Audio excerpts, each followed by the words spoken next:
ಬೆಂಗಳೂರು ಇವರ ವತಿಯಿಂದ ನಾನು ತಾಲೂಕ್ ಪಂಚಾಯತಿಯಲ್ಲಿ ಸಾಮಾಜಿಕ ಪರಿಶೋಧನೆ ವ್ಯವಸ್ಥೆಯಲ್ಲಿ ಸಾಮಾಜಿಕ ಪರಿಶೋಧನಾ ಕಾರ್ಯಕ್ರಮ ವ್ಯವಸ್ಥಾಪಕಿಯಾಗಿ ಕೆಲಸ ಮಾಡ್ತಾ ಇದ್ದೇವೆ. ಇಲ್ಲಿ ಈ ಶಾಲೆಗೆ ಈ ಸಭೆಯಲ್ಲಿ ಉಪಸ್ಥಿತಿರುವಂತಹ ಈ ಶಾಲೆಯ ಮುಖ್ಯೋಪಾಧ್ಯಾಯರಾದ ಮಂಜುನಾಥ್ ಗುಣಗಾ ಸರ್ ಅವರೇ ಹಾಗೂ ಇಲ್ಲಿ SDMC ಸದಸ್ಯರಾದ ಗೋಪಾಲ್ ಗೌಡ ಸರ್ ಅವರೇ ಹಾಗೂ ಇಲ್ಲಿ ಉಪಸ್ಥಿತಿರುವಂತಹ ಎಲ್ಲ ಮುದ್ದು ಮಕ್ಕಳ ಪೋಷಕರೇ ಹಾಗೂ ಇಲ್ಲಿ ಉಪಸ್ಥಿತಿರುವಂತಹ ಸುಧಾ ಮೇಡಮ್ ಅವರೇ ಹಾಗೂ ನಮ್ಮ ಸಾಮಾಜಿಕ ಪರಿಶೋಧನಾ ಸಿಬ್ಬಂದಿ ವರ್ಗದವರೇ, ಇಲ್ಲಿ ನಾವು ಮುಖ್ಯವಾಗಿ ಈ ಶಾಲೆಯಲ್ಲಿ ನಾವು ಬಂದು ಪರಿಶೀಲನೆ ಮಾಡೋದು ಮುಖ್ಯ ಉದ್ದೇಶ ಅಂತ ಹೇಳಿದ್ರೆ ಸರ್ಕಾರದ ಒಂದು ಕಾರ್ಯಕ್ರಮ ಇದು ಸಮಗ್ರ ಶಿಕ್ಷಣ. ಅಂದ್ರೆ ಸರ್ಕಾರ ಮಕ್ಕಳಿಗೆ ಫ್ರೀಯಾಗಿ ಶಿಕ್ಷಣವನ್ನು ಕೊಡ್ತಾ ಇದೆ.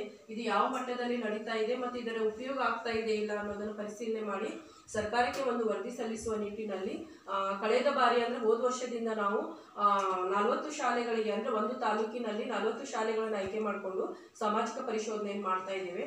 ಈಗ ನಿಮ್ಮ ಗುಂಡೋಳಿ ಶಾಲೆಯಲ್ಲಿ ಈ ವರ್ಷದಲ್ಲಿ ನಾವು 2 ಶಾಲೆಯನ್ನು ಆಯ್ಕೆ ಮಾಡ್ಕೊಂಡಿದ್ದೀವಿ. ಅದರಲ್ಲಿ ತಿಪ್ಪನ್ಗೇರಿ 1 ಮತ್ತು ಗುಂಡೋಳಿ ಪ್ರೌಢಶಾಲೆ.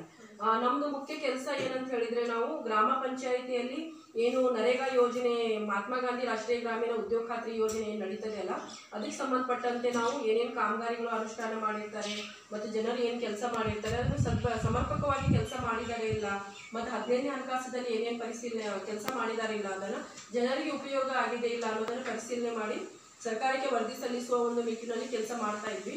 ನಮ್ಮ ಕಾರ್ಯವೈಖರಿಯನ್ನು ಮನಗೊಂಡು ಸರ್ಕಾರ ಏನು ಮಾಡಿದೆ ಅಂತ ಹೇಳಿದ್ರೆ ಈ ಸಾರ್ವಜನಿಕ ಶಿಕ್ಷಣ ಇಲಾಖೆಯಲ್ಲೂ ಕೂಡ ಸಮಗ್ರ ಶಿಕ್ಷಣ ಯೋಜನೆ ಮತ್ತು ಮಧ್ಯಾಹ್ನದ ಉಪಹಾರ ಯೋಜನೆ ಇದೆ. ಅದು ಕೂಡ ಸರಿಯಾಗಿ ನಡೀತಾ ಇದೆ ಇಲ್ಲ, ಮಕ್ಕಳಿಗೆ ಮುಟ್ಟುವಂಥ ಸೌಲಭ್ಯಗಳು ಸರಿಯಾಗಿ ಮುಟ್ತಾ ಇದ್ದಾವಿಲ್ಲ, ಅದನ್ನು ಸಾರ್ವಜನಿಕರಿಂದಲೇ ಒಂದು ವರದಿ ರೂಪದಲ್ಲಿ ತಗೊಂಡು ಏನಾದರೂ ಕೊರತೆಗಳಿದ್ರೆ ಒಂದು ಶಾಲೆ ನಡಿಬೇಕಂತ ಹೇಳಿದ್ರೆ ಒಂದು ಶಾಲೆಯಲ್ಲಿ ಮುಖ್ಯವಾಗಿ ಕೊಠಡಿ ಇರಬೇಕು, ಮಕ್ಕಳ ಸಂಖ್ಯೆಗೆ ಅನುಗುಣವಾಗಿ ಶಿಕ್ಷಕರು ಇರಬೇಕು, ನೀರಿನ ವ್ಯವಸ್ಥೆ ಇರಬೇಕು, ಆನಂತರ ಆಟದ ಮೈದಾನ ಇರಬೇಕು, ಮಕ್ಕಳಿಗೆ ಆಟ ಆಡಲಿಕ್ಕೆ ಸಾಮಗ್ರಿಗಳಿರಬೇಕು, ಮತ್ತೆ ಶಿಕ್ಷಕರು ಸರಿಯಾದ ಸಮಯದಲ್ಲಿ ಬಂದು ಮಕ್ಕಳಿಗೆ ಓದಿಸ್ತಾ ಇದ್ದಾರೆ ಇಲ್ಲ, ಆಮೇಲೆ ಮಕ್ಕಳು ಕಲಿಕೆಯಲ್ಲಿ ಮುಂದಿದ್ದಾರಾ ಅಥವಾ ಹಿಂದಿದ್ದಾರೆ, ಪ್ರತಿಯೊಂದು ಕೂಡ ಒಂದು ಪರಿಶೀಲನೆ ಮಾಡಿ ಸರ್ಕಾರಕ್ಕೆ ವರದಿ ಸಲ್ಲಿಸಬೇಕಂತ ಹೇಳಿದ್ರೆ ನಾವು 3 ದಿನದಿಂದ ಬಂದು ಪರಿಶೀಲನೆ ಮಾಡ್ತೇವೆ.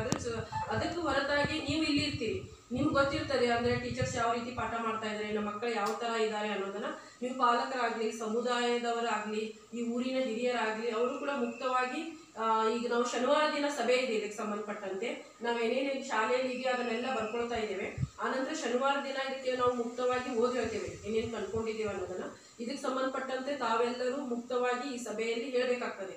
ಅಂದ್ರೆ ಒಳ್ಳೇದಿದ್ರೆ ಒಳ್ಳೇದೇ ಹೇಳ್ಬೋದು, ಏನಾದ್ರೂ ನ್ಯೂನ್ಯತೆಗಳಿದ್ರೆ ನಾವು ಸರಿಪಡಿಸ್ಕೊಳ್ಳಿಕ್ಕೆ ಅವಕಾಶ ಇದೆ, ಅದನ್ನು ಸರಿಪಡಿಸ್ಕೊಳ್ಬಹುದು. ಅದೇ ರೀತಿಯಾಗಿ ಈ ಕಾರ್ಯಕ್ರಮವನ್ನು ನೀವೆಲ್ಲರೂ ಶನಿವಾರ ದಿವಸ ಭಾಗವಹಿಸಿ ಚಂದಗಾಣಿಸ್ಬೇಕಂತ ಹೇಳಿ ಕೇಳ್ತಾ ಇದ್ದೇನೆ. ಮತ್ತೆ ಈಗ ನೀವು ನೀರಿನ ಕೊರತೆ ಅಂತ ಹೇಳಿದ್ರೆ ಸಿಂಟ್ಯಾಕ್ಸ್ ಇಲ್ಲ ಅಂತ ಹೇಳಿ ಅದರದ್ದು ಕೂಡ ವ್ಯವಸ್ಥೆ ಸರ್ ಮಾಡ್ತೇನೆ ಅಂತ ಹೇಳಿದ್ದಾರೆ.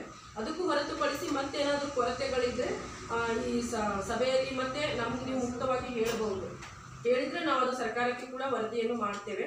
ಮತ್ತೆ ಏನಾದರೂ ಸುಧಾರಣೆ ಮಾಡೋದಿದ್ರೆ ಶಾಲೆ ಬಗ್ಗೆ ಏನಾದರೂ ನಮ್ಗೆ ನೋಡಿದ ಪ್ರಕಾರ ಶಾಲೆ ಚಿಕ್ಕದಾಗಿದೆ, ಎಲ್ಲ ಕಾಂಪೌಂಡ್ ವ್ಯವಸ್ಥೆ ಇದೆ, ಕಟ್ಟಡ ಇದೆ, ಕುಡಿಯುವ ನೀರಿನ ವ್ಯವಸ್ಥೆನೂ ಇದೆ ಅಂತ ಹೇಳಿದ್ರು. ಅದಕ್ಕೆ ಹೊರತಾಗಿ ಮತ್ತೇನಾದರೂ ಬೇಕಂದ್ರೆ ಈಗ ಡಿಜಿಟಲ್ ಮೂಲಸೌಕರ್ಯ ಒಂದು ಇಲ್ಲ ಆಗಿದ್ದು ನಾವು ಗಮನಿಸಿದ್ದೇವೆ ನಮ್ಮ ಇದರಲ್ಲಿ. ಅದು ಇದ್ರೆ ಒಳ್ಳೆಯದು. ಇವಾಗೆಲ್ಲ ಏನಿದ್ರು ಆಧುನಿಕ ಟೆಕ್ನಾಲಜಿ ಮೇಲೆ ನಡೀತಾ ಇದೆ, ಅದು ಕೂಡ ಈಗಿಂದಲೇ ಮಕ್ಕಳಿಗೆ ಕಲಿಸಿದ್ರೆ ಅನುಕೂಲ ಆಗ್ತದೆ. ಅದೊಂದು ಇಲ್ಲ ಅಂತ ಹೇಳಿ ನಾವು ಬರ್ಕೊಳ್ತಾ ಇದ್ದೇವೆ. ಅದನ್ನು ಹೊರತುಪಡಿಸಿ ನಿಮಗೇನಾದರೂ ಗಮನಕ್ಕೆ ಬಂದಿದ್ದಿದ್ರೆ ಅದನ್ನು ನೀವು ಹೇಳಿದ್ರೆ ನಾವು ನಮ್ಮ ಸಲಹೆಗಳಲ್ಲಿ ತಗೊಳ್ತೇವೆ. ಇಷ್ಟೊತ್ತು ನನಗೆ ಇದಕ್ಕೆ ಬಗ್ಗೆ ಪ್ರಾಸ್ತಾವಿಕವಾಗಿ ಮಾತನಾಡಲಿಕ್ಕೆ ಅವಕಾಶ ಮಾಡಿಕೊಟ್ಟಂತ ತಮ್ಮೆಲ್ಲರಿಗೂ ವಂದಿಸುತ್ತಾ ನನ್ನ 2 ಮಾತನ್ನು ಮುಗಿಸ್ತಾ ಇದ್ದೇನೆ. ಧನ್ಯವಾದ.